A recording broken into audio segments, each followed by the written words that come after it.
અને વચ્ચે તો 2 દિવસ વિડીયો અપલોડ પણ નહોતા કર્યા કેમ કે જો એ ગલકું ઉગ્યું છે, મસ્ત ઉગ્યું છે. સોરણમાં છે ને સોરણ સમારવે ને ત્યારે એવું થતું હોય છે કે હાથમાં ખંજવાળ આવે બહુ જ. લીંબુ શરબત બનાવે ને એ રીતે જોઈએ. હાલો શરબત બનાવી અને જોઈએ કેવો લાગે છે. હાલો બિજોરાનું શરબત પીવા.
ગુડ મોર્નિંગ, જય શ્રી કૃષ્ણ. કેમ છો બધા? મજામાં જશો. હમણાં 2 દિવસથી તો બહારના વ્લોગ આવતા હતા. જુનાગઢ ગયા હતા ત્યાંના, અને વચ્ચે તો 2 દિવસ વિડીયો અપલોડ પણ નહોતા કર્યા કેમ કે બહારગામ હતા ને તો કંઈ વિડીયો એડિટ નહોતા થયા, એટલે 2 દિવસ રજા રાખી હતી. અત્યારમાં જો છોકરાઓ ગયા સ્કૂલે અને બધા વયા ગયા, અને હવે મારો ચા નાસ્તો બને છે. અને છોકરાઓને તો જો સરસ મજાની ફ્રેન્ચ ફ્રાઈસ બનાવી દીધી હતી નાસ્તામાં. કાલે જ થોડી ઘણી તૈયારી તો કરી લીધી હતી કે ચિપ્સ કરી, પછી પાણીમાં ઉકાળી લીધી, પછી લોટને જે કંઈ નાખવાનું બધું નાખી અને ફ્રીજમાં રાખી દીધી હતી. એટલે અત્યારમાં ફટાફટ ખાલી તળવાની જ રહી, કેમ કે અત્યારમાં જો એ બધું કરવા બેસે ને તો 7 વાગે તો છોકરાઓને જવાનું હોય તો ભેગું જ ન થાય. અત્યારે જો બસ આ ફ્રેન્ચ ફ્રાઈસ આપી છે નાસ્તામાં, અને મારી ચા બને છે. નાસ્તો બની ગયો છે. 2 રોટલી પડી હતી અને ફ્રેન્ચ ફ્રાઈસ તળી હતી ને તારે અને આ રીતે કડકડિયા કરી નાખ્યા છે. આજ તો મારે એકને જ અત્યારે તો ચા નાસ્તો કરવાનો છે, એટલા માટે તો સારું. ચાલો આવો બધા ચા નાસ્તો કરવા. 2 દિવસ વિડીયોની રજા રાખી તો જાણે કાંઈ કામ જ ન કર્યું હોય ને એવું લાગતું હતું. અને આજે હવે બસ ઘરનો આપણે વિડીયો ચાલુ થઈ ગયો રેગ્યુલર બધો. ચાલો ચા નાસ્તો કરી લઉં, પછી કરશું કામ. ઘરનું બધું કામ પતી ગયું. વાસણ ને પોતા ને કપડાં એ મશીનમાં નખાઈ ગયા, અને ઝાડવામાં પાણી નાખી દીધું. અને અમે વડાલને ગયા હતા ને જૂનાગઢને, તો ત્યાંથી અમુક ઝાડવાની ડાળખી ને એવું બધું લાવી હતી તો વાવ્યું છે. કરેણ આવે છે લાલ અને સફેદ, તો બેયના ડાળખા લાવી હતી તો વાવી દીધા છે કુંડામાં ત્યાં, અને થોડાક સેટ થાય પછી જ્યાં વાવવા હોય ત્યાં વાવીશ.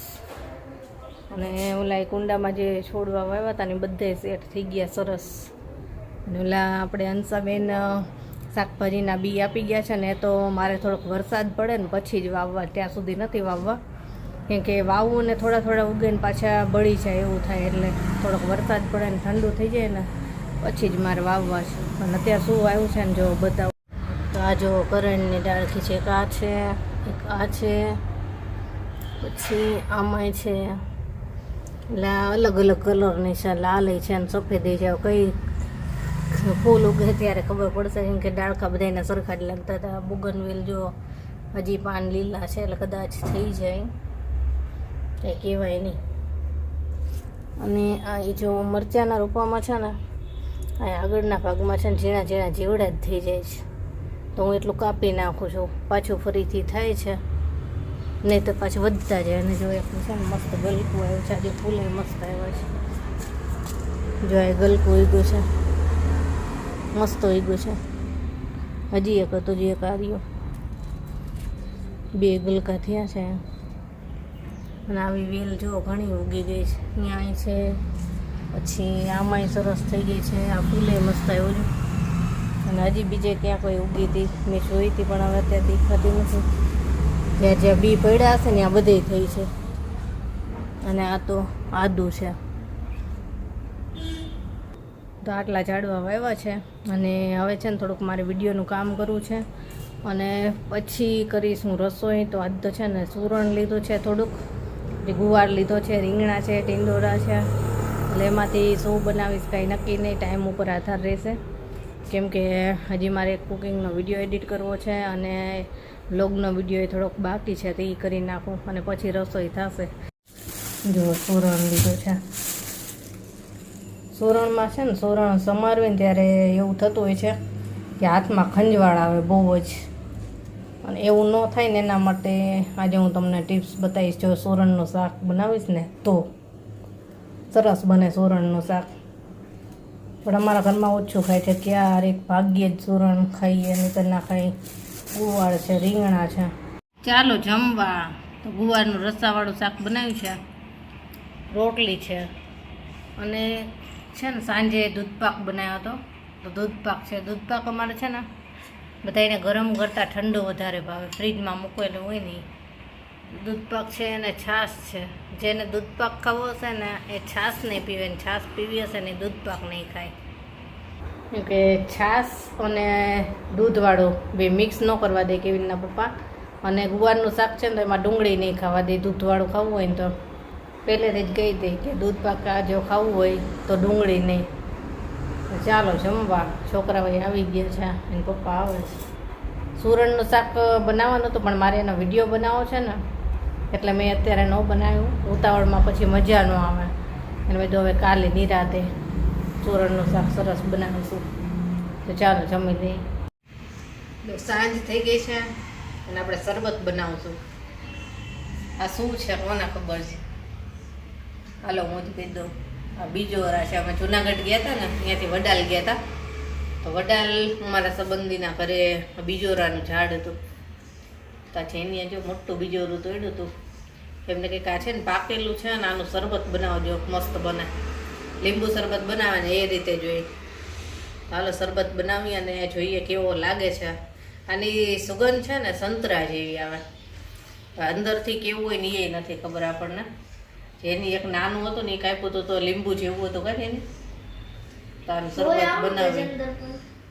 હા એ બેન કહેતા હતા કે આમ તમે છોલો ને આની છાલ બહુ જાડી હોય, એટલે આમાંથી નીકળે થોડુંક જ. આનું અથાણું બને. એટલે હું બીજોરા જે ઘણા લાવી છું, બીજા નાના નાના છે કાચા, એમાંથી આપણે અથાણું કરવું છે. પણ બીજોરાનું અથાણું છે ને આપણે ક્યારેય ખાધેલું નથી ને બનાવેલું નથી, પણ બનાવવું છે કે કેવું લાગે ટેસ્ટ કરવા માટે. એટલે આપણે બનાવીશું કાલે. જોઈએ કાલે સમય મળશે ને તો. અત્યારે તાનું શરબત કરીએ ચલો. અને આ બીજોરું રહ્યું ને એ પેટ માટે બહુ સારું. પેટમાં દુખતું હોય એવું કાંઈ હોય ને તો એના માટે સારું. ચાલો આજ છે ને શરબત જો હું આનેથી બનાવીશ. આ છે મેં ઘણા ટાઈમથી લીધું છે, પણ આનો ઉપયોગ ક્યારેય નથી કર્યો મેં. તો આજે આપણે બીજોરાનું શરબત કરવી છે ને, તો જોઈએ. આ પહેલાં કટિંગ કર્યા પછી ખબર પડશે કે આમાં થશે કે નહીં થાય. પણ જો આ કઈ રીતનું છે એ બતાવું તમને. આ રીતનું આ નેટ હટાવી લઈને એટલે આમાં જો શરબત ભેગું થાય.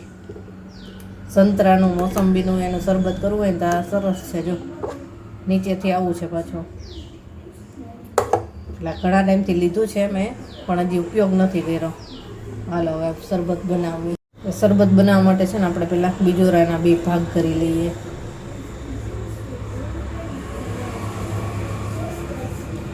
એકદમ કઠણ હોય છે.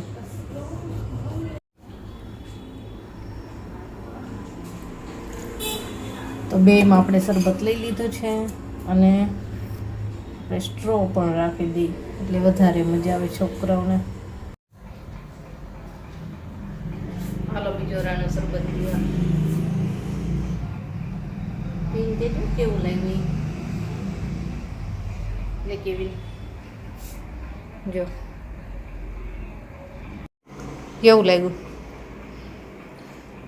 સારું છે લીંબુ શરબત જેવું લાગે એવો જ સ્વાદ આવે ને આમ થોડોક ચેન્જ લાગે પણ આમ લાગે તો લીંબુ શરબત જેવું જ તને કેવું લાગ્યું આ તો પીવા જ મંડી જો લીંબુ જેવું જ છે. મજા આવે એવું છે ને એ વાટકો તારો સાચવીને મૂકી દેજો હા પતી ગયું આપું બીજું સારું હતું આપું હજી હા મસ્ત હો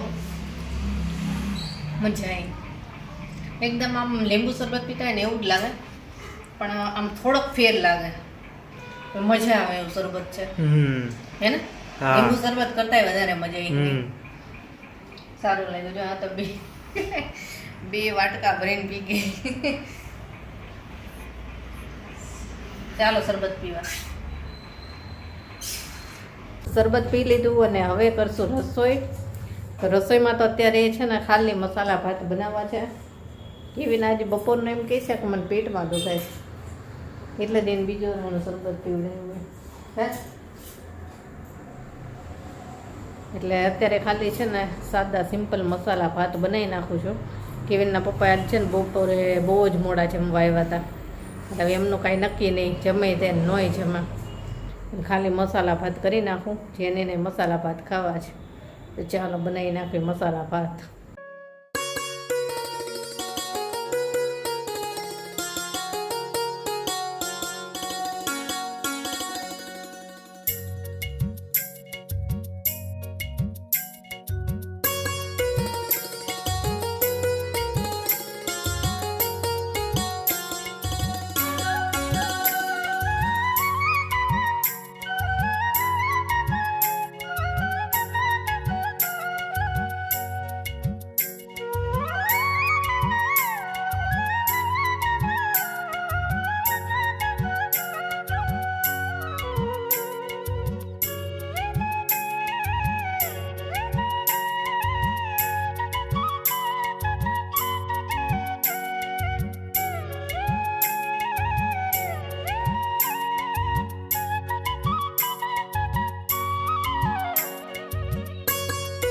ચાલો ભાત બની ગયા છે તીખા બનાવ્યા છે કોથમીર નાખી દઈએ જેને છે ને કોથમીર નો ભાવ કાઢી નાખતી એને ખવડાવી જ છે ડુંગળી આજે છે ને અથાણું નથી કાઢ્યું હમણાં જ આપણે બીજો રાનું ખાટું શરબત પીવડાવ્યું ને એટલે હવે નહીં બધું ખાટું એકારે ભેગું ન કરે એટલા માટે લીંબુ કાઢી નાખતો ચાચી કોથમીર વળે છે ને એટલે આપણે જેની નાખવી હાલો જમવા જામાં મસાલા ભાત બનાવ્યા છે ડુંગળી લીંબુ છાશ છે છાશ તો પીવાય અમારે છે ને છાશ વગર કોઈને જમવાનું ભાવે જ નહીં છાશ પીલા જોઈએ ડેકોરેશન કરી નાખો જો પાછું ડેકોરેશન કરે છે અન્યન ડેકોરેશન સરસ કર્યું ડેકોરેશન જો બસ બહુ ન મુકાય 2 કે 3 મૂકમાં તો સરસ લાગે ચાજો ઢગલો બધે જ ન લાગે હાલો જમીને હાલો ગરમ ગરમ ભાત જમીને ફ્રી થઈ ગયા જો કેવીને સારું થઈ ગયો બીજો રાનું શરબત પીધું ને કા પેટમાં દુખતું હતું આજે એને બપોરનું બીજો રાનું શરબત એને સારું રહ્યું ફાયદાકારક રહ્યું કેવીનના પપ્પા આવ્યા પણ એમને કે મારે જમવું જ નથી બપોર 3 વાગે જમ્યા હતા ને અમે 3 જમી લીધું કીધું હમણાં મોડેકથી ભૂખ લાગે તો જમજો પિક્ચર જોવે છે ત્યાં તો અને આજે છે ને એવા વાદળા થયા છે વરસાદની સુગંધ આવતી હતી ક્યાંક વરસાદ થયો હશે એવું લાગે છે અને બહુ બફારો અતિશય બફારો સારું ચાલો હવે આજનો વિડીયો અહીંયા જ પૂરો કરીએ કાલે મળીશું બાય ગુડ નાઇટ